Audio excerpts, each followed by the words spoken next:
Ұлыма хат. Ұлым, адам баласы өмірге келерде екі нәрсені таңдай алмайды. Туған жер мен туған ата-ананы. Өмірге келген соң екі нәрсені айналып өте алмайды. Махаббат пен өлім. Тал бесіктен жер бесікке дейінгі өмірің осы төрт нәрсемен тығыз байланысты. Сондықтан осы төрт нәрсенің түйінін шешіп ұшығын қолыңа ұстату менің әкелік міндетім. Алдымен туған жер, ол отан анаң. Кіндік қаның тамған қасиетті өлкең. Отаныңды қорғау, оны қастерлеп қадір тұту сенің перзенттік борышың, азаматтық міндетің. Екінші ата-ана. Ол сені өмірге әкелуші, тәрбиелеп өсіруші. Олар екі жарты бір бүтін, яғни бір адам. Сен үшін де солай болу тиіс. Ата-ана алдындағы перзенттік борышыңды толық өте алмасаң қапаланба. Әке деген мына жалған дүниеде сенен қарызын сұрамайтын жалғыз адам. Анаң да ана дүниеге аттанарда сен үшін ақ сүтімді кештім деп кетер. Баланың ең басты перзенттік борышы ата-ананың атына сөз келтірмеу.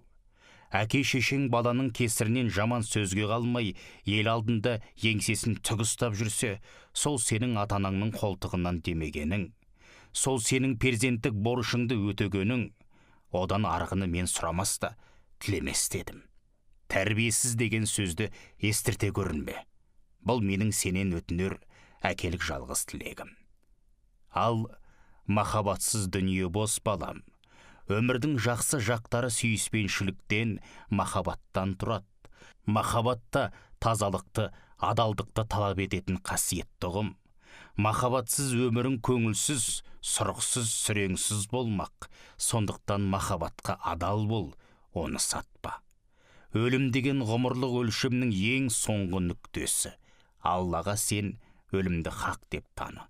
Жаныңды, тәніңді таза ұста, ұятты бол, арлы бол. Ұят иманнан, иман екі дүниеде де керек. Мінекей, аз да болса осы төрт тағылымға зейін қойып, ой елегінен өткізсең өміріңе жетерлік ғибрат болмақ. Мен сені есейгенше сүйреп жүрмейм. Жас болсаң да жігеріңді шыңдап талап қыл, талпын, өмірден өз жолыңды табуға тырыс. Адам 40-қа келгенше тұрақты мінез қалыптастырады. Сол мінезі өзіне өмір бойы серік болмақ. Көркем мінезбен жақсы атанып биіктен көрінсең, асып-тасып шалқыма. Сабырың жаныңа серік болсын. Жаман атың шығып жаның ауырса, ол да өз тағдырың. Жақсы болсаң да, жаман болсаң да өзіңнен көр, кісіні кінәлама. Ертеректе өмірде жолы болмай, не тірлік істесе де кері кетіп, әбден тау шағылған бір жігіт әкесіне келіп, мұңын шағыпты. Әке, мені өмірге не үшін әкелдің? Мұнша жолы болмайтын сорлы болғанша дүниеге келмегенім жақсы еді-ау деп.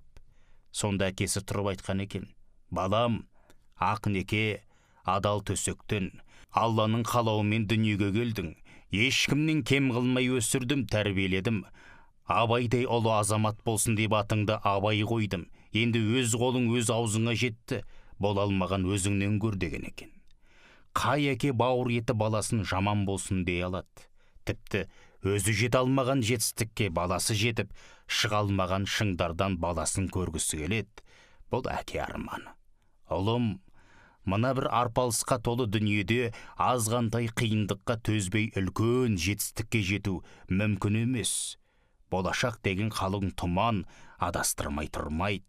Әке қанша көреген болса да баланың алдына шыға алмайды. Өмір ағысына қарсы жүзіп, өз жолыңды тауып кеткенше талай теперіш көрерсің. Ұядан ұшып, әке қамқорлығынан қол үзген соң, адам өзін өзі тәрбиелеу өте маңызды.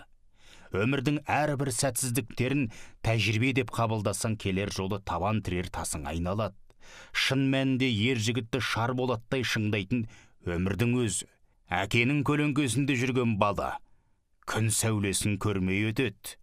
Ондай баланың жарқын болашақтан үміті аз. Мен әке ретінде бойымдағы барымды бердім. Ал өмірден алар еншіңе өз күшіңмен жеткенің абзал. Қолдаушың бір құдай болсын құлыным. Тірі болсаң бір жерден шығарсың. Айдар Темірбекұлы.